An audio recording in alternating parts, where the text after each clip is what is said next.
அனைவருக்கும் வணக்கம். இன்னைக்கு கதை மறுபடியும் இது அசோகமித்திரன் அவர்கள் எழுதின ஒரு சின்ன கதை.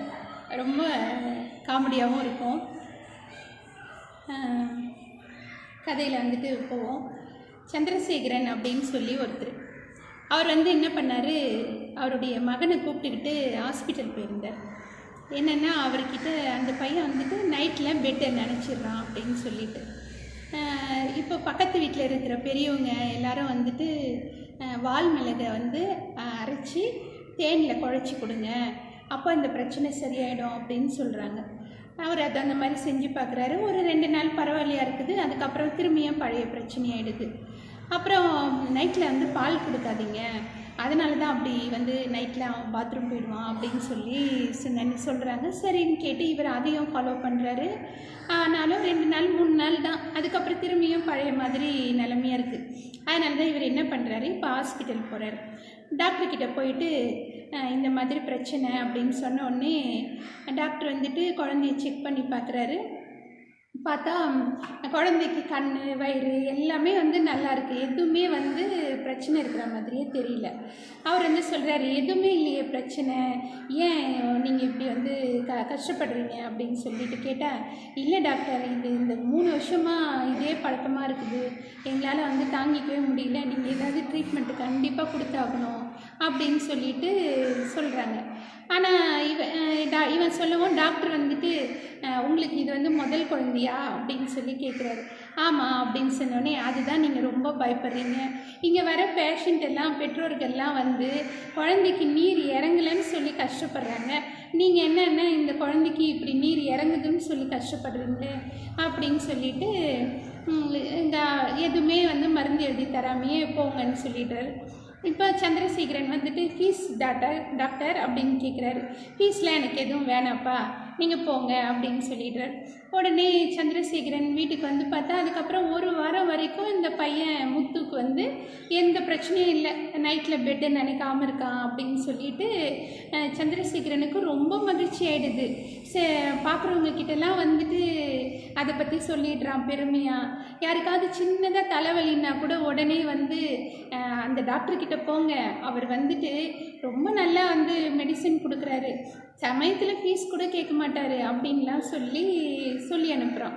இப்போது இப்படியே ஒரு வாரம் போகுது. ஆனால் திரும்பியும் என்ன ஆகுதுன்னா, திரும்பியும் பெட்டை நினைய ஆரம்பிக்குது. சந்திரசேகரனுக்கு ரொம்ப கஷ்டமாயிடுது. இப்போ என்ன பண்ணுறான் அவன், நம்ம திரும்பியும் டாக்டர்கிட்ட போகலான்னு கூட்டிகிட்டு போகிறான். இந்த முறை டாக்டர் ரொம்ப சீரியஸாக இருக்கார். அவர் என்ன பிரச்சனைன்றதை கேட்டுட்டு அவர் மருந்து எழுதி தராரு. 5 ரூபாய் ஃபீஸும் வாங்கிக்கிறாரு. இப்போ மருந்து வாங்கிறதுக்கு சந்திரசேகரன் மெடிக்கல் ஷாப் போகிறார். அங்கே பார்த்தா மருந்துடைய விலை 13 ரூபாய் அப்படின்னு சொல்கிறாங்க. அதுக்கும் மேலே என்னென்னா, அந்த மருந்து மேலே ஒரு பெரிய கண்டிஷன் இருக்குது. என்னென்னா, ஒரு நாளைக்கு 4 வேளை 6 சொட்டு இந்த மருந்து குழந்தைக்கு கொடுக்கணும். அதுக்கப்புறமா அதிகமாக ஆகக்கூடாது, மருந்தினுடைய அளவு அதிகமாகக்கூடாது, அது ரொம்ப அபாயமாக ஆகிடும் அப்படின்றது தான் அது மேலே இருக்கிற கண்டிஷன். உடனே சந்திரசேகரன் ரொம்ப சீரியஸாக அதை ஃபாலோ பண்ணுறாரு. கரெக்டாக டைமுக்கு அந்த குழந்தைய கூப்பிட்டு அந்த ட்ராப்ஸ் ஃபில்லர் இருக்கும், அந்த ஃபில்லரை எடுத்து குழந்தையினுடைய வாயை திறக்க சொல்லி எண்ணி 6 சொட்டு விட்டு விட்டு கரெக்டாக பார்த்துக்கிறாரு. ஆனால் இதுவும் 1 வாரம் தான். திருப்பியும் அவன் பழைய மாதிரி இருக்கான். இப்போ மருந்தெல்லாம் தீர்ந்து போச்சு. இப்போ முத்துக்கு என்ன வயசாகுது, 3 வயசாகுது. அவன் பாட்டுன்னு ஒரு 3 சைக்கிள் வச்சுக்கிட்டு நல்லா சுற்றுறது, ஜாலியாக இருக்கிறது, இப்படிலாம் இருக்கான். அவங்ககிட்ட பிடிவாதமும் அதிகமாக இருக்குது. அவனுக்கு ஒரு குட்டி தம்பி இருக்கான். அந்த தம்பியை நெத்திலையும் முதுகுலையும் எப்போவுமே காயப்படுத்துறதே முத்துக்கு வேலையாக இருக்குது. தம்பி 1 வயசு குழந்தை, நடக்க ஆரம்பிக்கிற குழந்தைய இவன் இப்படி தொந்தரவு பண்ணிட்டு இருக்கானே அப்படின்னு சொல்லி சந்திரசேகரனுக்கு ரொம்ப எரிச்சலாக இருக்குது முத்துவை பார்த்தா.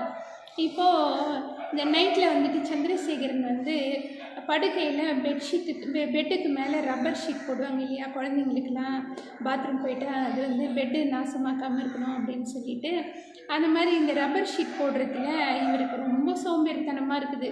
எதுக்கு போடணும் அப்படின்னு. ஏன்னா இந்த பெட்டில் நம்ம நனைஞ்சே படுத்திருந்தா கூட இப்போல்லாம் ஜலதோஷமே பிடிக்கிறது இல்லை.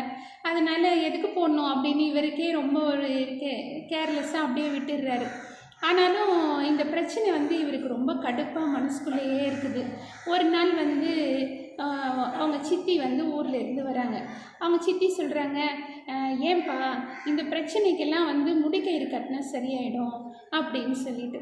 உடனே முடிக்கயிறுனா என்ன அப்படின்னு கேட்டோடனே, இந்த சென்னையில் வந்துட்டு மசூதிலாம் எங்கே இருக்கோ அந்த இடத்துக்கு போயிட்டு குழந்தைக்கு மசூதியில் 6 மணிக்கு தொழுகையை முடிச்சுட்டு வரும்போது எல்லாரும் வந்து தொழுகை முடித்த உடனே வந்து ஊதுவாங்க.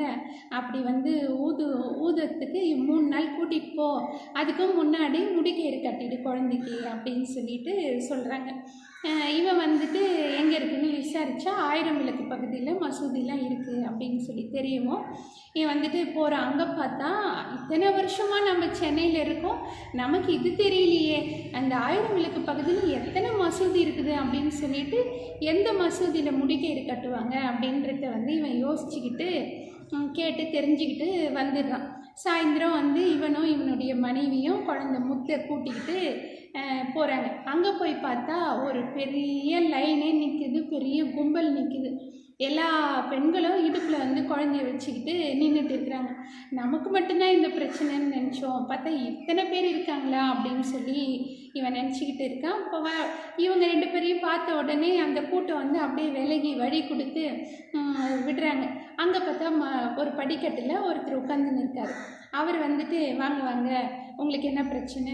ஓ, குழந்தைக்கு வந்து இந்த மாதிரி ராத்திரியில் பெட்டை நினச்சிட்றானா, சரி சரி இதுக்கு வந்து முடிக்கயிறு கட்டிடலாம் அப்படின்னு சொன்னோடனே, என்னைக்கு கட்டுவீங்க அப்படின்னு சொல்லி சந்திரசேகரன் கேட்குறான். அதுக்கு நான் இன்றைக்கே கட்டிடலாம் அப்படின்னு சொல்லிட்டு சொல்லவும், 3 நாள் கழித்து தான் கட்டிவிட்டா சொன்னாங்களே அப்படின்னு சொல்லி கேட்கும்போது, அதெல்லாம் ஒன்றும் இல்லை, இன்றைக்கே கட்டிடலாம் அப்படின்னு சொல்லி அந்த நபர் வந்து சொல்கிறார். சரி எவ்வளோ ரூபா அப்படின்னு இவங்க கேட்கும். அவர் வந்து 3 ரூபா அப்படின்றாரு. 3 ரூபாயா, 1 ரூபான்னு தானே சொன்னாங்க அப்படின்னு சந்திரசேகரன் கேட்கவும், அப்படியா, சரி நீ 9னா கொடுத்துரு அப்படின்றாரு. சரின்னு இவங்க வந்து முடிக்கயிறு கட்டிக்கிறாங்க. அவனும் கவனமாக 9னா வாங்கி அவன் பையில் போட்டுக்கிறான். இப்போது மற்ற பெண்கள் மாதிரி வரிசையாக வந்து சந்திரசேகரனுடைய மனைவியும் வரிசையில் போய் நிற்கிறாங்க. 6 மணி ஆச்சு, இருட்டுச்சு. தொழுகைக்கு போனவங்க எல்லாம் வந்து திரும்பி வராங்க. வந்தவங்கெல்லாம் வந்து லைனாக அப்படியே இவருக்கு இந்த குழந்தைங்க எல்லா குழந்தையும் ஊற்றிட்டு போகிறாங்க. இந்த காற்று தோஷம்லாம் இருந்தால் சரியாகட்டும் அப்படின்ற மாதிரி சந்திரசேகரன் குழந்தைக்கும் ஊதுறாங்க. இப்போது வீட்டுக்கு வந்த உடனே பார்த்தா 1 வாரம் 10 நாள் பரவாயில்லையாக இருக்குது. இவன் வந்துட்டு ஓகே நல்ல பலன் கிடைக்குது அப்படின்னு நினச்சிட்டு இருக்கான். ஆனால் பழைய குருடி கதவை திரடின்ற மாதிரி திரும்பியும் பெட்டை நினைக்க ஆரம்பிச்சிடுறான் முத்து. இப்போது சந்திரசேகரனுக்கு ரொம்ப அலுப்பாக இருக்குது. ஐயோ என்னடா இது, என்ன எது தான் பண்ணுறது? நாட்டு வைத்தியமும் பார்த்தாச்சு, டாக்டர்கிட்டையும் போயாச்சு, இந்த மாதிரி பெரியவங்க சொன்ன மாதிரியும் மசூதியில் போய் முடிக்கயிறு கட்டியாச்சு, எது பண்ணாலும் இது 1 வாரம் 10 நாள் சரியாக இருக்குது, திரும்பியும் இந்த பழக்கம் வந்துடுது அப்படின்னு சொல்லிட்டு இந்த முறை அவனுக்கு ரொம்ப சலிப்பாக போயிடுது. அப்படியே அமைதியாக இருக்கான். அப்புறம் பார்த்தா திடீர்னு ஊரில் இருந்து அவனுக்கு வந்து ஒரு ஃபோன் வருது. மச்சானுக்கு வந்து கல்யாணம் வந்துருச்சு, மறந்து போயிடுச்சா, நீங்கள் 15 நாளைக்கு முன்னாடியே வரணும், ஊருக்கு வாங்க அப்படின்னு சொல்லிட்டு ஃபோன் வருது. இப்போது சந்திரசேகரன் வந்து நினைக்கிறான், தன்னுடைய மனைவியையும் குழந்தைங்களையும் மட்டும் அனுப்பி வச்சிடலாம் கல்யாணத்துக்கு 15 நாளைக்கு முன்னாடியே அப்படின்னு சொல்லிட்டு கல்யாணத்துக்கு மனைவியையும் 2 குழந்தைங்களையும் போயிட்டு ட்ரெயினில் ஏற்றி அனுப்பிச்சிட்டு அன்றைக்கி வந்துட்டு நினைக்கிறான் அவன், அப்பாடி இந்த 15 நாளைக்கு நாம் வந்து நிம்மதியாக இருக்கலாம். இந்த முத்து வந்து ஊருக்கு போயிட்டான், ஆனாலும் அவன் இல்லாதது ஒரு பக்கம் ரொம்ப வருத்தமாக தான் இருக்குது. இருந்தாலும் அவன் இல்லாததுனால இந்த 15 நாளைக்கு காலையிலங்காட்டி ஏஞ்சி இந்த நனைஞ்சு போன வேட்டியை வந்து துவைக்காமல் கொள்ளாமல் நிம்மதியாக இருக்கலாம் அப்படின்னு சொல்லிட்டு பெட்டில் வந்து ரொம்ப ஃப்ரீயாக ஹாயாக படுத்து தூங்கி ஏஞ்சிக்கிறான். காலையில் 6 மணி ஆன உடனே பால்கார் வராரு. பால்கார் வந்து பெல் அடித்தோடனே இவன் போய் பால் வாங்கி வச்சுட்டு வந்து பார்த்தா பெட்டு நனைஞ்சிருக்கு, மறுபடியும் நனைஞ்சிருக்கு. இப்போ உங்களுக்கு புரிஞ்சிருக்கோம் யார் வந்து அந்த பெட்டை நினைக்கிற வேலையை செஞ்சாங்க அப்படின்னு சொல்லிட்டு அசோகமித்திரனுடைய இந்த சின்ன சிறுகதை வந்துட்டு நிறைய உளவியலை வந்து கற்றுத்தரும். ரொம்ப ஆழமாக யோசித்து பார்த்தா கருணாத்தோழருக்கு ரொம்ப மகிழ்ச்சியாக இருக்கும்னு நினைக்கிறேன். ஏன்னா அம்மாவின் சேட்டைகள் கதை போல் இதுவும் ஒரு சேட்டையான கதை. இது பிடிச்சிருக்குன்னு நினைக்கிறேன். நன்றி.